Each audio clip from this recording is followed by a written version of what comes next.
नमस्कार, न्यूज 360 में आप सभी का स्वागत है। आपके साथ मैं हूं पूजा पांडे। पीएम मोदी ने गुजरात के प्रभास पाटन में बने पहले ज्योतिर्लिंग सोमनाथ मंदिर पर आज एक ऐसा खास लेख लिखा है। वहीं दूसरी तरफ यूपी से आज युवाओं के लिए एक बड़ी खबर है। सीएम योगी ने होने वाली पुलिस भर्ती को लेकर एक बड़ा फैसला लिया है। वहीं यूपी का संभल एक बार फिर से चर्चा में बना हुआ है। कारण आपको रिपोर्ट में बताएंगे। वहीं खबर आपको सुप्रीम कोर्ट के एक ऐसे फैसले की भी बताएंगे जिसके बाद साल 2020 में हुए दिल्ली दंगों की चर्चा तेज हो गई है। वहीं बांग्लादेश और अमेरिका से जुड़ी खबरें भी आपको बताएंगे। इसके अलावा कई और भी बड़ी खबरें आपको अगले 45 मिनट में दिखाएंगे। लेकिन शुरुआत करेंगे सोमनाथ मंदिर पर पीएम मोदी की तरफ से लिखे गए उस लेख की। देखिए रिपोर्ट। सोमनाथ पर हमले और फिर गुलामी के लंबे कालखंड के बावजूद आज मैं पूरे विश्वास के साथ और गर्व से ये कहना चाहता हूं कि सोमनाथ की गाथा विध्वंस की कहानी नहीं है। ये पिछले 1000 साल से चली आ रही भारत माता की करोड़ों संतानों के स्वाभिमान की गाथा है। पीएम मोदी का सोशल मीडिया पर शेयर किया गया ये वीडियो ये बताता है कि 1000 साल पहले जिस सोमनाथ को तोड़ने की कोशिश हुई थी, आज वही सोमनाथ भारत की आत्मा बनकर खड़ा है। जिस सोमनाथ मंदिर पर कभी महमूद गजनवी ने आक्रमण किया था, वही सोमनाथ आक्रमण के बावजूद लोगों की आस्था का केंद्र बनकर खड़ा है और इसके शिखर पर लहराता भगवा ध्वज भारत की सभ्यता और चेतना को परिभाषित करता है। दरअसल सोमवार को सोमनाथ मंदिर के विध्वंसक के 1000 साल पूरे होने पर पीएम मोदी ने खास ब्लॉग पोस्ट शेयर किया। इस पोस्ट में पीएम ने मंदिर के विध्वंस और पुनरुत्थान की अद्भुत कहानी को स्मरण किया और इसे भारत की सभ्यता, संस्कृति और अटूट आस्था का प्रतीक बताते हुए इसे शक्ति का पुंज बताया। ये हम भारत के लोगों की अटूट आस्था की गाथा है। 1026 में शुरू हुई मध्यकालीन बर्बरता ने आगे चलकर दूसरों को भी बार बार सोमनाथ पर आक्रमण करने के लिए प्रेरित किया। यह हमारे लोगों और हमारी संस्कृति को गुलाम बनाने का प्रयास था। लेकिन हर बार जब मंदिर पर आक्रमण हुआ तब हमारे पास ऐसे महान पुरुष और महिलाएं भी थीं जिन्होंने उसकी रक्षा के लिए खड़े होकर सर्वोच्च बलिदान दिया और हर बार पीढ़ी दर पीढ़ी हमारी महान सभ्यता के, लेकिन सोमनाथ के प्रति हमारी भावना को हमसे छीन नहीं सका। सोमनाथ से जुड़ी हमारी आस्था, हमारा विश्वास और प्रबल हुआ। उसकी आत्मा लाखों श्रद्धालुओं की भीतर सांस लेती रही। साल 1026 के 1000 साल बाद आज 2026 में भी सोमनाथ मंदिर दुनिया को संदेश दे रहा है कि मिटाने की मानसिकता रखने वाले खत्म हो जाते हैं, जबकि सोमनाथ मंदिर आज हमारे विश्वास का मजबूत आधार बनकर खड़ा है। वो आज भी हमारी प्रेरणा का स्रोत है। वो आज भी हमारी शक्ति का पुंज है। वो साल था 1026 जब पहली बार महमूद गजनवी ने सोमनाथ मंदिर पर आक्रमण किया था। गुजरात के प्रभास पाटन में स्थित सोमनाथ मंदिर सिर्फ एक धार्मिक स्थल नहीं, बल्कि हजारों साल पुरानी सभ्यता और विश्वास और संघर्ष की कहानी भी है। पीएम मोदी ने उसी सभ्यता और विश्वास और संघर्ष की कहानी को अपने शब्दों में इस पोस्ट के जरिए उतारा। पीएम मोदी के इस पोस्ट और सोमनाथ पर आक्रमण के 1000 साल पूरे होने पर बीजेपी सांसद सुधांशु त्रिवेदी ने भी प्रेस कॉन्फ्रेंस कर इस दिन के बारे में बताया। हर देश के इतिहास में कई महत्वपूर्ण मोड़ आते हैं और कई ऐसी तारीखें आती हैं जो अविस्मरणीय परंतु ऐसे असहनीय आघात दिए हुए होती हैं कि जिन्हें याद रखना इसलिए आवश्यक होता है ताकि भविष्य में उसकी कोई पुनरावृत्ति की संभावना न रहे। आज 6 जनवरी 2026 है। आज से ठीक 1000 साल पहले महमूद गजनी के द्वारा श्री सोमनाथ मंदिर का विध्वंस किया गया था, जो द्वादश ज्योतिर्लिंगों में सर्वप्रथम माना गया है। जिसके विषय में कहा गया है कि सोमलिंगम नरोदृष्टा सर्व पापो प्रमुच्यते लभते फलम मनोवांछिता मृता सर्वम समाश्रयेत। ये माननीय प्रधानमंत्री जी ने भी आज जो इसके अपना विचार व्यक्त किया है उसमें इस श्लोक का उद्धरण दिया है कि अर्थात सोमनाथ एक ऐसा लिंग है जिसे देखने मात्र से पापों का नाश होता है, पुण्यों की प्राप्ति होती है, मनोवांछित फल प्राप्त होते हैं और स्वर्ग का मार्ग प्रशस्त होता है। यह सिर्फ एक आस्था का विषय नहीं है, इसका महत्व भारत के लिए क्या था और आज ही इसको याद करने की आवश्यकता क्यों है। जब सोमनाथ की पुनर्स्थापना हो रही थी तो 11 मई 1951 को भारत के प्रथम राष्ट्रपति डॉक्टर राजेंद्र प्रसाद जी ने कहा था, उन्होंने कहा कि सोमनाथ की पूर्ण प्रतिष्ठा उस दिन नहीं होगी जिस दिन भव्य मात्र उस दिन नहीं होगी जिस दिन भव्य रूप में वह मूर्ति और मंदिर प्रतिष्ठापित होगा, बल्कि उस दिन पूर्ण मानी जाएगी जिस दिन भारत की समृद्धि का शिखर भी उसी प्रकार उठता हुआ दिखाई पड़ेगा जिस समृद्धि से आकर्षित होकर यह क्रूर बर्बर आतंकी आक्रमण किया गया था। प्रथम राष्ट्रपति डॉक्टर राजेंद्र प्रसाद जी की उपस्थिति में यह स्वप्न साकार हुआ था और आज प्रधानमंत्री श्री नरेंद्र मोदी जी के नेतृत्व में जो बात डॉक्टर राजेंद्र प्रसाद जी ने कही थी कि समृद्धि की तरफ जब भारत बढ़ेगा तो यह पूर्ण होता हुआ दिखाई पड़ेगा, तो आज पूर्णता की तरफ बढ़ रहे हैं जब हम चौथी बड़ी इकोनॉमी है।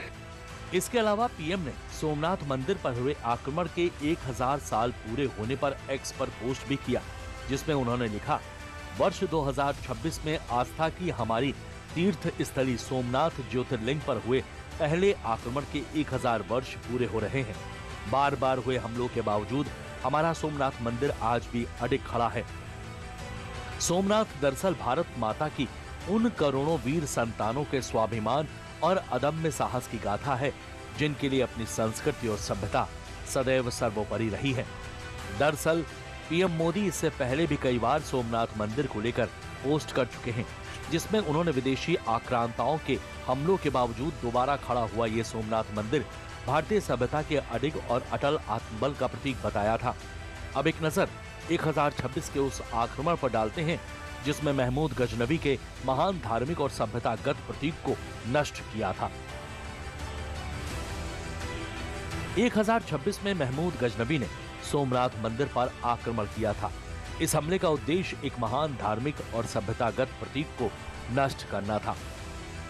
इतिहास के विवरण बताते हैं कि इस आक्रमण में भारी हिंसा हुई थी, नगर के लोगों पर अत्याचार किए गए और मंदिर को गंभीर क्षति पहुंचाई गई थी। इन घटनाओं का प्रभाव पूरे भारत के मनोबल पर पड़ा था। सोमनाथ की कहानी यहीं खत्म नहीं हुई थी। ये कहानी सिर्फ विनाश की नहीं बल्कि बार बार उठ खड़े होने की भी है। मध्यकाल में सोमनाथ पर कई बार हमले हुए थे, लेकिन हर बार भारतीय समाज ने मंदिरों को दोबारा खड़ा किया, जिसके बाद ये मंदिर हर पीढ़ी के संघर्ष, त्याग और आस्था का भी प्रतीक बनता गया। अब एक नजर सोमनाथ पर अब तक हुए प्रमुख हमलों के बारे में भी डालते हैं।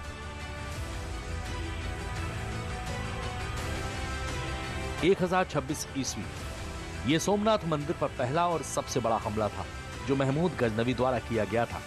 1299 इसके बाद साल 1299 ईस्वी में अलाउद्दीन खिलजी के सेनापति ने मंदिर में तोड़फोड़ की थी।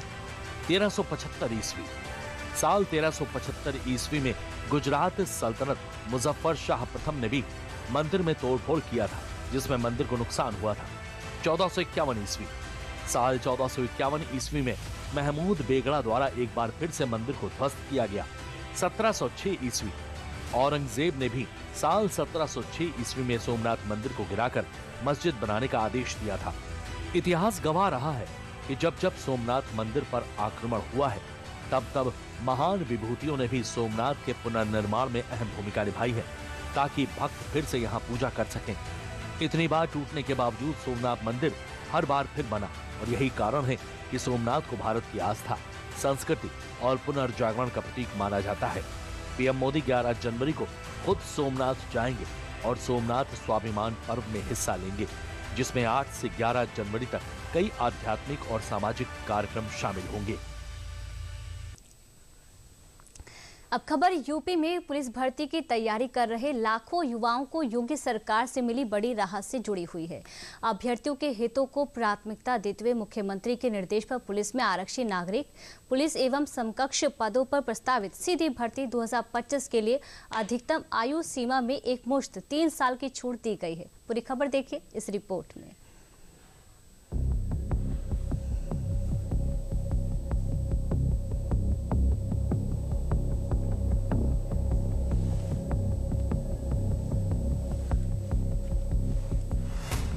सियासत में सत्ता के सिंहासन पर बैठकर लिए गए कुछ फैसले ऐसे होते हैं जो सिंहासन के पावे को और मजबूत कर देते हैं। योगी सरकार के एक फैसले ने यूपी के उन लाखों युवाओं के सपनों को नया पंख दे दिया जो यूपी पुलिस की वर्दी पहनने का सपना तो संजोए हुए थे, लेकिन उनकी योग्यता की मान्यता पर संदेह था। लेकिन योगी सरकार ने उस संदेह को दूर कर दिया। यूपी पुलिस भर्ती में सामान्य वर्ग के अभ्यर्थियों को 3 साल की आयु सीमा में छूट देने की मांग ने जोर पकड़ा हुआ था। सीएम ने नए साल में एक ऐतिहासिक फैसले पर मोहर लगाते हुए यूपी सिपाही भर्ती में सामान्य वर्ग एज लिमिट में 3 साल की बड़ी राहत दे दी है। इसमें आरक्षी, पीएसी, विशेष सुरक्षा बल के पद समेत कई बड़े पद भी शामिल हैं। सिपाही भर्ती पर सीएम योगी का बड़ा फैसला। सिपाही भर्ती में आयु सीमा में 3 साल की छूट दी गई। 32,689 पदों पर अभ्यर्थियों को दी गई बड़ी राहत। यूपी पुलिस जेल विभाग की सीधी भर्ती में छूट। आरक्षी, पीएसी, विशेष सुरक्षा बल के पद शामिल। महिला बटालियन, जेल वार्डर के पद भी शामिल। सीएम ने सभी वर्गों को आयु सीमा में छूट दी है। शासनादेश जारी है। अभ्यर्थियों के हित में फैसला आया है। सीएम के इस फैसले के पीछे पुलिस अभ्यर्थियों के साथ साथ डॉक्टर शलभ मणि त्रिपाठी सहित कई बीजेपी विधायकों की फरियाद भी है, जिन्होंने सीएम योगी को पत्र लिखकर यूपी पुलिस भर्ती में सामान्य वर्ग के अभ्यर्थियों के लिए एज लिमिट को 3 साल बढ़ाने का निवेदन किया था। संत कबीर नगर के मेहंदावल से विधायक अनिल कुमार त्रिपाठी ने भी सीएम योगी को पत्र लिखकर गोरखपुर और लखनऊ जनता दरबार में किए गए वादे को याद दिलाया, जो उन्होंने पुलिस अभ्यर्थियों को 30 साल की एज लिमिट बढ़ाने का किया था। दरअसल मामला सियासत से ऊपर और लाइमलाइट में इसलिए आया क्योंकि 7 साल में पीएसी और जेल वार्डर के पदों पर भर्ती नहीं हुई थी, जिसमें लाखों युवा आयु सीमा से बाहर हो गए थे। ऐसे में आयु सीमा में छूट की मांग उठ रही थी। क्या थी विधायकों की मांगे, एक नजर उस पर भी डाल देते हैं। अनिल त्रिपाठी बीजेपी विधायक पीएसी और जेल वार्डर के पदों पर 2018 के बाद से भर्ती नहीं निकली है। अब भर्ती प्रक्रिया शुरू हुई है तो उसमें आयु सीमा में कोई छूट नहीं दी गई है। पीएसी और जेल वार्डर के सामान्य वर्ग के लिए आयु सीमा 18 से 22 वर्ष रखी गई है। 7 साल में पीएसी और साथ ही जेल वार्डर के पदों पर भर्ती नहीं हुई है, जिसमें लाखों युवा आयु सीमा से बाहर हो गए हैं। ऐसे में आयु सीमा में छूट की मांग नैसर्गिक न्याय के अनुकूल है। शलभ मणि बीजेपी विधायक, सामान्य वर्ग के अभ्यर्थियों को आयु सीमा में छूट मिली। भर्ती प्रक्रिया में हुई देरी के कारण लाखों युवा आयु सीमा पार कर चुके हैं। ये उनके लिए, उनके परिवारों के लिए बेहद पीड़ादायक है। मानवीय आधार पर कम से कम 3 वर्ष की छूट मिले। दिनेश रावत बीजेपी विधायक, भर्ती से लंबी देरी हुई है, जिसका खामियाजा युवाओं को भुगतना पड़ रहा है। ऐसे में आयु सीमा में राहत देना जरूरी है। ये सभी मांगे केवल विधायकों की मांगे या सरकार से निवेदन भर नहीं थी। ये उन मध्यम वर्गीय परिवारों के आने वाले पुलिस अभ्यर्थियों के सपने को पूरा करने के लिए की गई एक शानदार पहल थी। इस पहल की सफलता के बाद यूपी के अब लाखों युवाओं के सपनों को नई उड़ान मिलेगी। पीएसी और जेल वार्डर की 7 साल बाद आई भर्ती। सामान्य वर्ग के लिए आयु सीमा 18 से 22 वर्ष निर्धारित की गई। कोरोना काल और भर्तियों में देरी से लाखों योग्य उम्मीदवार हुए बाहर। बिना परीक्षा दिए ही भर्ती प्रक्रिया से बाहर हो रहे थे उम्मीदवार। सरकार सभी वर्गों के लिए आयु सीमा में कम से कम 3 वर्ष की बढ़ोतरी करे।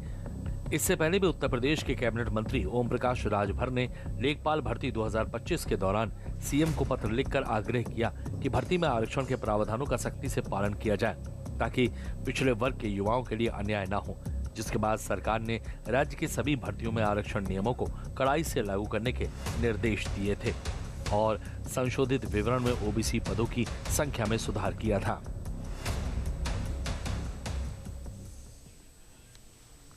अगली खबर संभल से है, जहां बिजली चोरी के खिलाफ प्रशासन ने बड़ा एक्शन लिया है। डीएम और एसपी की टीम ने रात को छापेमारी कर 50 से ज्यादा घरों तक जा रही चोरी की बिजली सप्लाई का खुलासा किया है। क्या है पूरा मामला, जानिए इस रिपोर्ट में।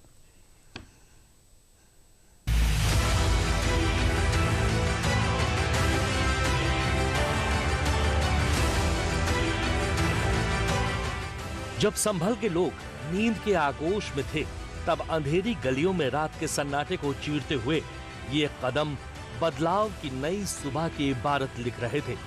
सुबह के करीब 4 बज रहे थे और संभल की गलियों में कानून खुद चलकर उतरा था। आगे आगे डीएम राजेंद्र पेंसिया, साथ में एसपी कृष्ण कुमार बिश्नोई और पीछे पूरा प्रशासनिक अमला। मकसद साफ था, सिस्टम को चूना लगाने वाले मंसूबों को मटियामेट करना। दरअसल ये एक्शन था उस अवैध कनेक्शन पर जो दशकों से घुन की तरह सिस्टम को खोखला करने का काम कर रहा था। मीटरों की ये जो चेकिंग आप देख रहे हैं, ये कोई मामूली नहीं, बल्कि प्रशासन की इस कार्रवाई से संभल का एक और ऐसा चेहरा सामने आया है जो दिखाता है कि कैसे सिस्टम की नाक के तले ही सिस्टम को छलनी किया जा रहा था। संभल में बिजली चोरी की कई कहानियां पिछले करीब 1 साल से सामने आ चुकी हैं, लेकिन अब ये चोरी या सिर्फ कटिया लगाने तक सीमित नहीं रही, बल्कि पूरे कारोबार का रूप ले चुकी है। यहाँ चोरी को बाकायदा एक पूरा सिस्टम बना दिया गया था, जहाँ ऊपर से जमीन पर तो सब कुछ सामान्य दिखता है, लेकिन जमीन के नीचे बिजली के तारे दौड़ रही थी। बस एक खंबे की लाइन से जुड़ती, फिर सड़क के नीचे छुपती छुपाती नीचे नीचे दीवारों को चीरती हुई 40 से 50 घरों तक पहुंचती थी, जहां से चोरी की गई बिजली सीधे दर्जनों घरों तक सप्लाई की जा रही थी। संभल में चोरी से चल रहा था मिनी पावर हाउस। संभल में ये एक्शन सपा सांसद जियाउर रहमान बर्ग के लोकसभा क्षेत्र में आने वाला थाना राय सत्ती और नखासा इलाके में हुआ। इस दौरान मुस्तफा मस्जिद समेत 3 मस्जिदों, मदरसों और घरों समेत 30 से ज्यादा जगहों पर बिजली चोरी पकड़ी गई। महज 5 घंटे से 3 किलोमीटर के दायरे में 500 से ज्यादा घरों की जांच की गई। सांसद बर्ग के घर से करीब 400 मीटर दूर एक हॉल के अंदर 5-6 ई रिक्शा अवैध रूप से चार्ज होते मिले। एक घर के अंदर तो मिनी पावर हाउस चल रहा था। करीब 1.5 साल पहले भी इसी इलाके में बिजली चेकिंग अभियान चला था, जिसमें कई मस्जिदों और मदरसों में बिजली चोरी सामने आई थी। अब प्रशासन ने फिर से संभल का वो सच सामने ला दिया है, जिसे देखकर अधिकारी भी हैरान रह गए हैं। और जब डीएम एसपी खुद गली में उतरे तो अंधेरे में छुपा हुआ पूरा खेल उजाले में सामने आ गया। और बिजली चोरी का अभियान चलाया गया, जिसमें कुल 7 टीम बनाई गई थी और 1-2 जगह हालांकि काफ़ी चोरी पकड़ी गई, लेकिन 1-2 जगह ऐसी है जहाँ पर 50-60 घरों को एक साथ बिजली की सप्लाई हो रही थी। एक तरह से मिनी बिजली घर बनाया हुआ था और उस व्यक्ति पर पहले भी बिजली की FIR दर्ज हुई थी और बहुत बड़ा जो तारों का एक तरह से जो सब जगह सप्लाई होता है वो भी मिला है और पूरा अंडरग्राउंड सिस्टम बना रखा था। वहाँ डेयरी इत्यादि भी उसी से चल रही है सब चीज़ें। तो उस पर सारे के सारे जो 2 मंजिल ऊपर की जो थी वो खुली नहीं थी, इस कारण से पता नहीं चल पाया। तो जितने भी इक्विपमेंट है उसके आधार पर दंड लगाया जाएगा और FIR दर्ज कराई जाएगी। आप खुद जरा सोच कर देखिए, संभल इसमें बिजली चोरी का एक खेल किसी फिल्मी कहानी से कम नहीं लगेगा। लोगों को आपने अवैध कटिया लगाकर चोरी करते हुए देखा होगा, लेकिन क्या आपने कभी ये सुना कि किसी जगह पर बिजली चोरी कर पहले एक मिनी बिजली घर बनाया गया हो और फिर जमीन और सड़क और घर के नीचे से सप्लाई की जाती हो? हालांकि पिछले करीब 1.5 साल से ऐसे ही संभल में प्रशासन ने सिस्टम में सेंध लगाने वाला खुलासा किया है। सबसे बड़ी चीज, इससे करोड़ों रुपए बचे हैं और संभल के अंदर मस्जिदों का अवैध कामों का अड्डा कैसे बनाया जा रहा है ये भी सामने आया है। संभल में गत वर्ष 1 सितंबर से हमने बिजली चोरी रोकने का अभियान पुलिस प्रशासन और बिजली विभाग के सहयोग से आरंभ किया था और उसमें 150 करोड़ से अधिक रुपए की प्रत्यक्ष और अप्रत्यक्ष रूप से बचत हुई थी और इसी क्रम में यह अभियान निरंतर चल रहा है। और आज राय शक्ति क्षेत्र और सराय तरीन क्षेत्र, जहां लाइन लॉस 50% से अधिक है, उन पॉकेट को आइडेंटिफाई किया गया और उन पर कुछ टीमें बनाई गई और उन टीमों के द्वारा रेड की गई, जिसमें ई रिक्शा अवैध तरीके से चार्जिंग किया जा रहा था, वहाँ कोई कनेक्शन नहीं था। मुस्तफा मस्जिद है, वहाँ पर भी बिजली चोरी मिली और उन सभी को भी हम जिनको आइडेंटिफाई किया है उन सभी को देख करके एक साथ हम FIR दर्ज कराएंगे और दंड की कार्रवाई करेंगे। ये कोई पहला मौका नहीं जब संभल में इस तरह की कार्रवाई की गई है। पिछले साल भी प्रशासन ने मुस्लिम बाहुल्य इलाकों में रात के समय बिजली चोरी के खिलाफ बड़ा अभियान चलाया था। उस दौरान भी जांच में ये सामने आया था कि कुछ मस्जिदों, मदरसों के अंदर अवैध पावर हाउस संचालित हो रहे थे, जिनमें से आसपास के घरों में बिजली सप्लाई की जा रही थी। हालांकि इस कार्रवाई के साथ साथ संभल प्रशासन ने सरकारी जमीन पर अवैध कब्जों के खिलाफ भी सख्त कदम उठाए हैं। संभल में अवैध कब्जों पर भी एक्शन। संभल में रविवार को 2 अवैध मस्जिद और 1 मदरसे को ढहा दिया गया। पहला एक्शन असमोली थाने के हाजीपुर में हुआ। यहाँ हाजीपुर गांव में बुलडोजर एक्शन से पहले ही 1 मस्जिद को गांव के लोगों ने खुद ही तोड़ दिया। दूसरा एक्शन भी हाजीपुर गांव में ही हुआ। 1500 वर्ग मीटर जमीन पर बने अवैध मदरसे को ध्वस्त कर दिया गया। तीसरा एक्शन मदरसे से करीब 11 किलोमीटर दूर असमोली थाने के राया बुजुर्ग गांव में हुआ। यहाँ 552 वर्ग मीटर में बनी मस्जिद को तोड़ दिया गया। अधिकारियों का कहना है कि मस्जिद सरकारी जमीन पर बनी थी। 2 अक्टूबर को बुलडोजर एक्शन का नोटिस दिया गया था, लेकिन मस्जिद कमेटी हाई कोर्ट चली गई और हाई कोर्ट ने अपील खारिज कर दी। कुल मिलाकर संभल में बिजली चोरी हो या अवैध कब्जा, प्रशासन हर तरफ कार्रवाई कर रहा है। फिलहाल जो बिजली की चोरी में मामले सामने आए हैं, उनमें कार्रवाई की जा रही है और आगे और मामलों पर प्रशासन की नजर बनी हुई है। अगली खबर सुप्रीम कोर्ट के एक बड़े फैसले की है। साल 2020 में हुए दिल्ली दंगों में आरोपी उमर खालिद और शर्जील इमाम को सुप्रीम कोर्ट से बड़ा झटका लगा है। मामले में आरोपियों की जमानत अर्जी पर सुनवाई करते हुए सुप्रीम कोर्ट ने दोनों की जमानत याचिका ठुकरा दी है। हालांकि सुप्रीम कोर्ट ने बाकी 5 आरोपियों को सशर्त जमानत दे दी है। दिल्ली दंगों से जुड़े मामले पर देखिए ये खास रिपोर्ट।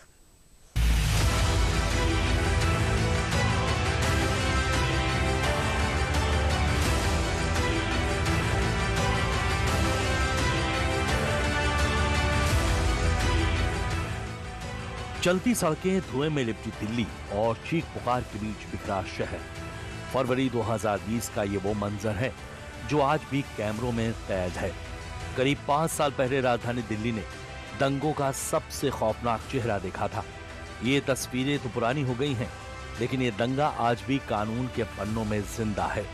इसके पीछे कारण है 2 नाम, एक उमर खालिद और दूसरा शर्जील इमाम, जो दिल्ली दंगे के आरोपी हैं और सोमवार को इन्हें सुप्रीम कोर्ट से बड़ा झटका लगा है। 2020 के दिल्ली दंगों से जुड़ी साजिश के मामले में सुप्रीम कोर्ट ने दोनों की जमानत याचिका खारिज कर दी।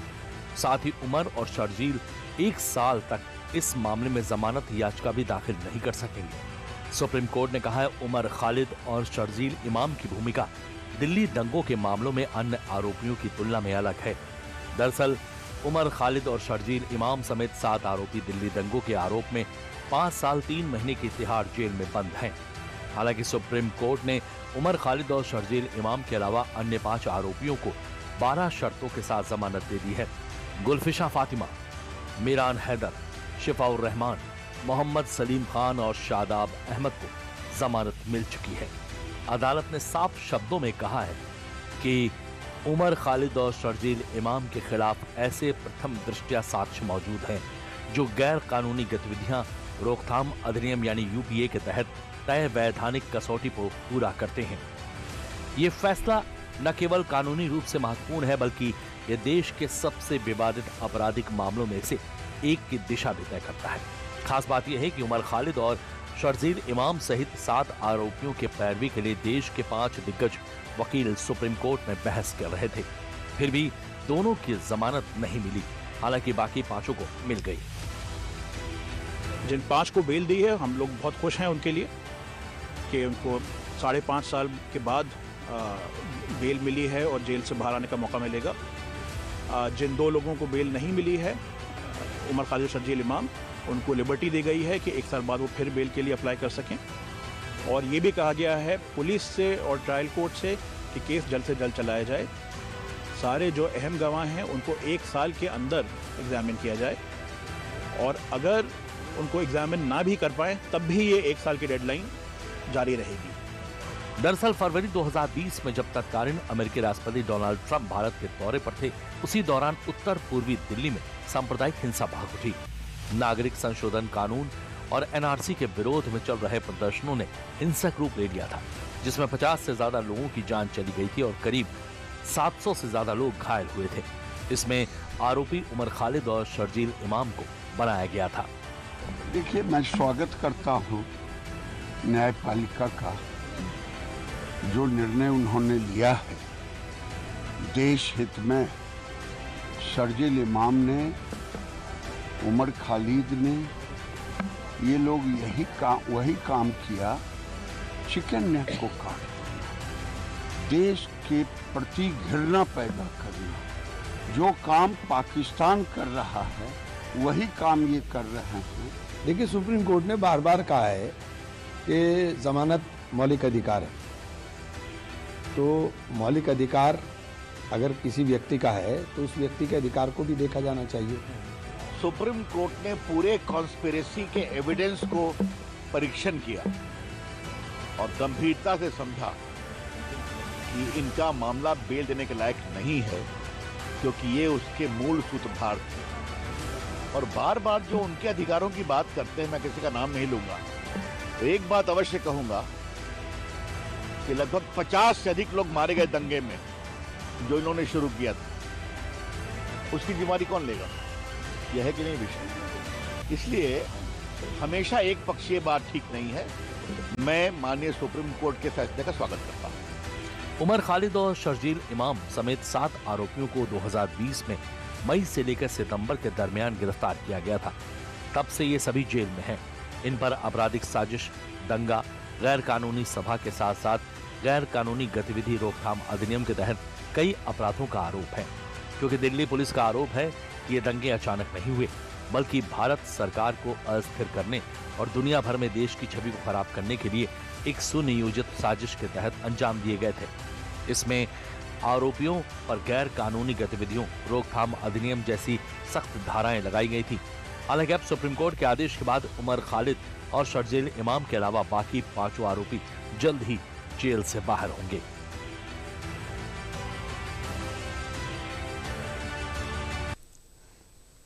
अब बढ़ते अगली खबर की तरफ, जो आत्मनिर्भरता के राह बढ़ते भारत से जुड़ी हुई है, जहां भारतीय तटरक्षक बल में आज स्वदेशी प्रदूषण नियंत्रण जहाज समुद्र प्रताप को कमीशन किया गया है। रक्षा मंत्री राजनाथ सिंह ने गोवा शिपयार्ड लिमिटेड से इसे सेवा में शामिल किया है। समुद्र प्रताप भारत का पहला पूरी तरह स्वदेशी डिजाइन वाला प्रदूषण नियंत्रण पोत है। इस रिपोर्ट में जानते हैं इस पोत की खासियत आखिरकार क्या है। देखिए रिपोर्ट। भारत सरकार की मेक इन इंडिया और आत्मनिर्भर भारत पॉलिसी को ध्यान में रखते हुए कोस्ट गार्ड ने इंडिजिनस एसेट्स को बढ़ावा देने में महत्वपूर्ण भूमिका निभाई है। और आज हमारे कोस्ट गार्ड शिप्स और एयरक्राफ्ट की मैन्युफैक्चरिंग, सर्विसिंग और रिपेयरिंग भारत में ही की जा रही है। यह अपने आप में मैं मानता हूं कि मेजर अचीवमेंट है। आत्मनिर्भर भारत की संकल्पना को साकार करने की दिशा में तेजी से बढ़ते भारत की पहचान को बखूबी बयां करते रक्षा मंत्री राजनाथ सिंह का यह बयान गोवा की धरती से आया है, जहां पहुंचकर रक्षा मंत्री ने देश के पहले प्रदूषण नियंत्रण पोत ICGS समुद्र प्रताप को भारतीय तटरक्षक बल की सेवा में औपचारिक रूप से शामिल किया। जिस जहाज की नींव आत्मनिर्भर भारत और मेक इन इंडिया के विजन से साकार हुई है। स्वदेशी निर्मित ये जहाज नए भारत की संप्रभुता का प्रतीक है, जो खुले समुद्र में हमारी उपस्थिति, क्षमता और दृढ़ संकल्प का नुमाइंदगी करने को तैयार हो चुका है। साथियों, हम सब जानते हैं कि समुद्र हमारी संस्कृति, समुद्र हमारी अर्थव्यवस्था और हमारे भविष्य का भी यह आधार है। एक सुरक्षित और स्वच्छ समुद्र ही सुरक्षित व्यापार, सुरक्षित जीवन और सुरक्षित पर्यावरण की गारंटी दे सकता है। इंडियन कोस्ट गार्ड में जहाज समुद्र प्रताप को शामिल किया जा रहा था। रक्षा मंत्री राजनाथ सिंह की गरिमाई उपस्थिति इसे 4 चांद लगा रही थी। जब रक्षा मंत्री ने जहाज का लोकार्पण किया तो इस खूबसूरत पल का गवाह पूरी दुनिया बनी, जिसने हर भारतीय को गर्व का एहसास करवाया। ये जहाज भारत के लिए क्यों खास है, इस ग्राफिक्स के जरिए जानते हैं। समुद्र प्रताप भारत का पहला पूरी तरह स्वदेशी डिजाइन वाला प्रदूषण नियंत्रण पोत है। समुद्र प्रताप भारतीय तटरक्षक का अब तक का सबसे बड़ा जहाज है। इसकी लंबाई लगभग 115 मीटर, वजन करीब 4200 टन और स्पीड 22 नॉट से ज्यादा है। ये 6000 नॉटिकल माइल तक की लंबी दूरी तक बिना रुके दौड़ सकता है। समुद्र प्रताप को गोवा शिपयार्ड लिमिटेड ने बनाया है। समुद्र प्रताप में 60% से ज्यादा हिस्सा भारतीय तकनीक का है। ये प्रदूषण कंट्रोल के अलावा सर्च और रेस्क्यू ऑपरेशन में भी पूरी तरह से सक्षम है।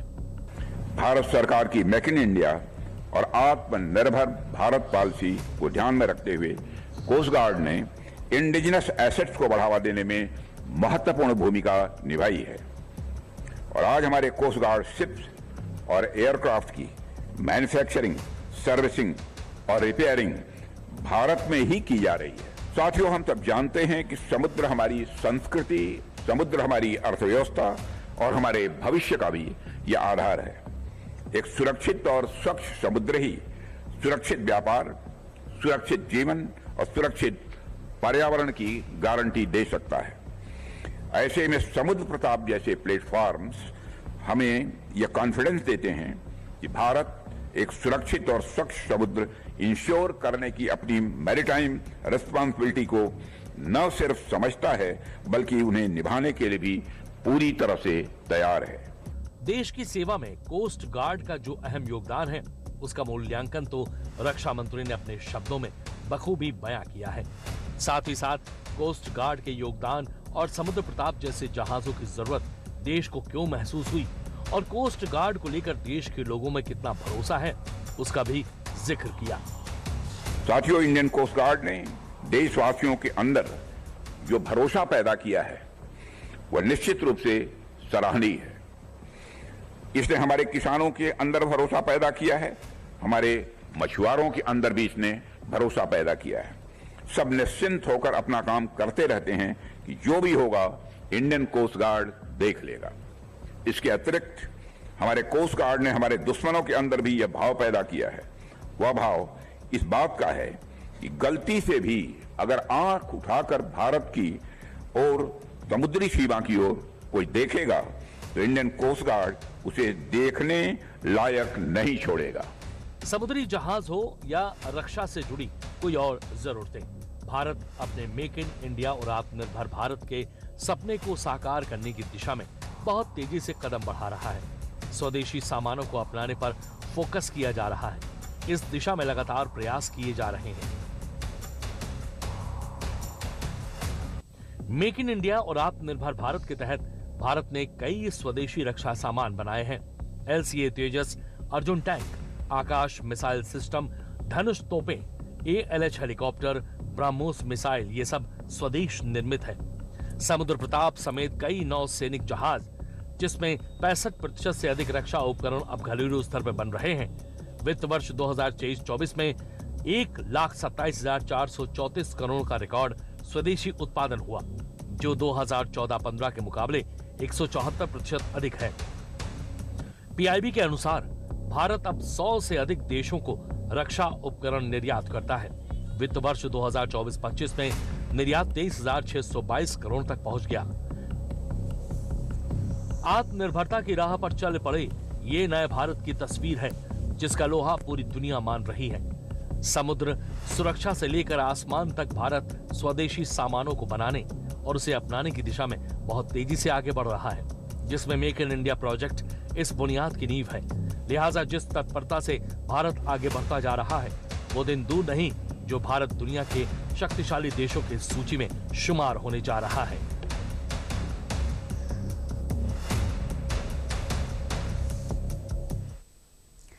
चलिए, यहाँ वक्त तो चला एक छोटे से ब्रेक का।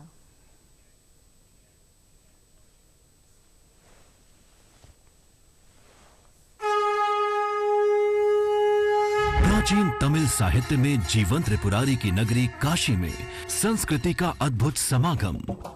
एक आत्मा, एक विचार, एक संस्कार, केवल प्रकटीकरण दो। पहला ज्ञान की राजधानी, दूसरा संस्कृति और कला का गढ़, और दोनों के मिलन का नाम है काशी तमिल संगमम। यशस्वी प्रधानमंत्री श्री नरेंद्र मोदी जी के मार्गदर्शन में काशी के नमो घाट से प्रारंभ हुए काशी तमिल संगमम के वर्ष 2025 के संस्करण का शुभारंभ माननीय मुख्यमंत्री योगी आदित्यनाथ जी ने किया। सांस्कृतिक समागम की सतत प्रक्रिया तमिल करकलाम के जरिए हो रही है और प्रगाढ़। काशी तमिल संगमम भारत की सांस्कृतिक, शैक्षिक, आर्थिक और आध्यात्मिक साझेदारी को सशक्त करते हुए एक भारत श्रेष्ठ भारत के संकल्प को साकार कर रहा है।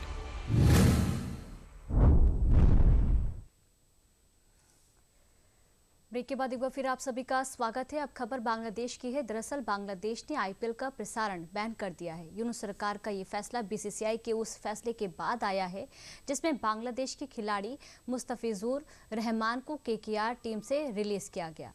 क्या है पूरा मामला, इस रिपोर्ट में देख लेते हैं।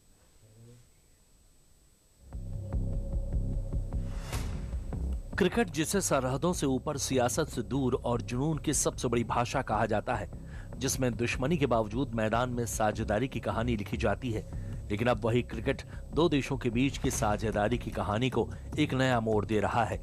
बैट और बॉल की टकराहट अब सिर्फ रन नहीं गिन रही, अब वो इंसानियत का हिसाब मांग रही है। दरअसल बीसीसीआई ने बांग्लादेश के खिलाड़ी मुस्तफिजुर रहमान को आईपीएल टीम से बाहर कर दिया है। बीसीसीआई के इस फैसले के बाद बांग्लादेश का एक्शन भी सामने आ गया है। अब आखिर बीसीसीआई के फैसले के पीछे की वजह क्या है, ये आपको बताएंगे, लेकिन पहले आप बांग्लादेश के खिलाफ भारत के फैसलों पर नजर डाल लेते हैं। बांग्लादेश सरकार ने देश में आईपीएल के प्रसारण पर बैन लगा दिया है। बांग्लादेश के सूचना और प्रसारण मंत्रालय ने सोमवार को इस संबंध में दिशा निर्देश जारी किए हैं। दरअसल 3 जनवरी को कोलकाता नाइट राइडर्स केकेआर ने मुस्तफिजुर को टीम से बाहर कर दिया था। बांग्लादेश ने यह फैसला बीसीसीआई के उस आदेश के बाद लिया है जिसमें बोर्ड ने केकेआर को बांग्लादेश के खिलाड़ी मुस्तफिजुर रहमान को स्क्वाड से रिलीज करने के लिए कहा था। इसके बाद अब बांग्लादेश ने T20 वर्ल्ड कप 2026 के लिए भारत न आने का फैसला कर लिया है। बांग्लादेश भारत से बाहर अपने वर्ल्ड कप मैच खेलना चाहता है। इंडियन प्रीमियर लीग दुनिया की सबसे बड़ी और सबसे चमकदार क्रिकेट लीग अब भारत और बांग्लादेश के बीच एक नए टकराव की वजह बन गई है। कोलकाता नाइट राइडर्स बीसीसीआई के फैसलों ने बांग्लादेश को यह बता दिया है कि साझेदारी की डोर सम्मान के साथ थामी जाती है, लेकिन पिछले 16 दिनों में बांग्लादेश ने उन सभी साझेदारी को कुचलने का कोई असर नहीं छोड़ा। बीसीसीआई के इस फैसलों को देश भर में सराहा जा रहा है। अरे भाई, तो नहीं खेलेगा तो ऐसा बात थोड़ा है कि विश्व में बांग्लादेश और पाकिस्तान बचा है, और अल्पसंख्यकों के साथ जो वहाँ अन्याय हो रहा है, ये तो सबसे विश्व में सबसे मानव जाति पर कलंक का नाम है बांग्लादेश। उसको तो आत्मीयत के आधार पे अपना डिसीजन लेना चाहिए। को धन्यवाद है। जैसे पाकिस्तानी खिलाड़ियों को भारत में हम अलाउ नहीं करते हैं, आज बांग्लादेशी जो क्रिकेटर है उनको भी अलाउ नहीं करना चाहिए। ये डिमांड आया था कोलकाता से, बीसीसीआई ने मान लिया है, इसलिए उनको धन्यवाद है। जो हमारे देश का खिलाफ है, ऐसे लोगों का खेल हम बांग्लादेश में अलाउ नहीं करेंगे। दिलचस्प बात यह है कि बीसीसीआई के फैसले के बाद बांग्लादेश में उबाल आ गया। यूनुस सरकार जो कट्टरपंथियों के खिलाफ चुप्पी साधे थी, वो भारत के खिलाफ नोटिस जारी कर रही है। बांग्लादेश सरकार ने देश में आईपीएल के प्रसारण पर बैन लगा दिया है। यूनुस सरकार का लेटर कार्ड जारी हो गया है, लिहाजा अब न ढाका में आईपीएल दिखेगा, न चौको छक्कों की गूंज सुनाई देगी। बांग्लादेश के इस फैसले पर बीजेपी नेता दिलीप घोष ने भी राजनीति और रणनीति की परिभाषा बताते हुए यूनुस सरकार पर सवाल किया है। बांग्लादेश में जो भी हो रहा है किसी के लिए ठीक नहीं हो रहा है।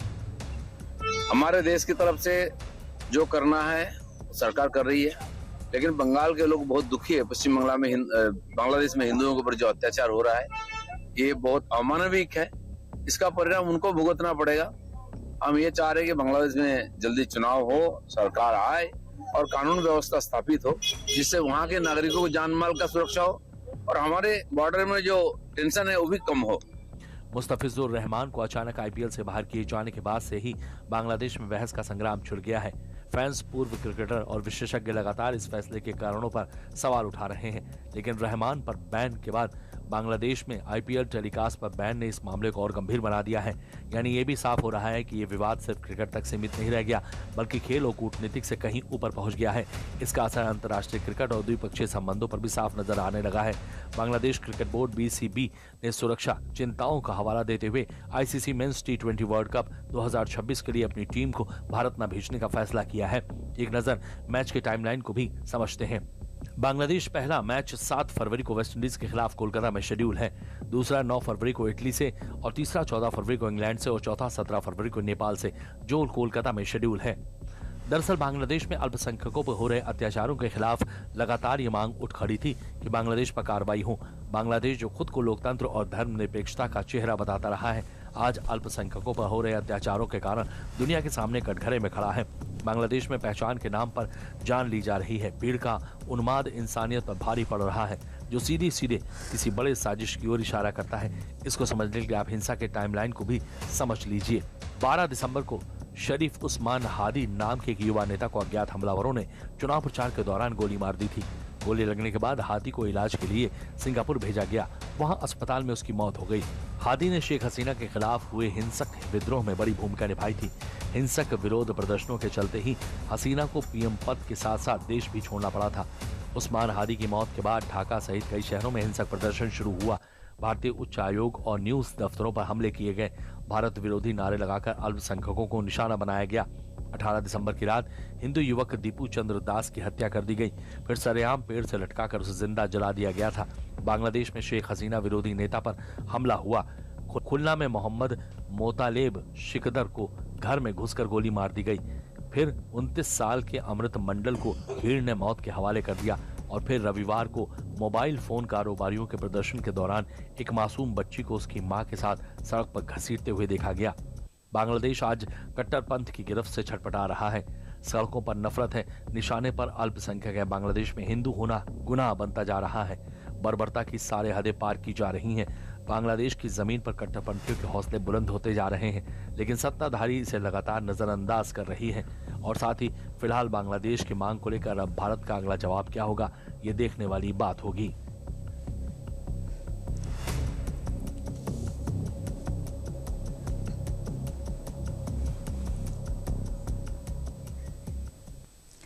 अब खबर ट्रंप के उस शासन की है जिसके चलते पूरी दुनिया में हलचल तेज हो गई। ट्रंप के एक्शन पर सवाल भी खड़े हो रहे। यूएनएससी में आपातकाल मीटिंग भी बुलाई गई है। अब आखिर ट्रंप के एक्शन पर सवाल क्यों खड़े हो रहे, इस रिपोर्ट पे जान लेते हैं।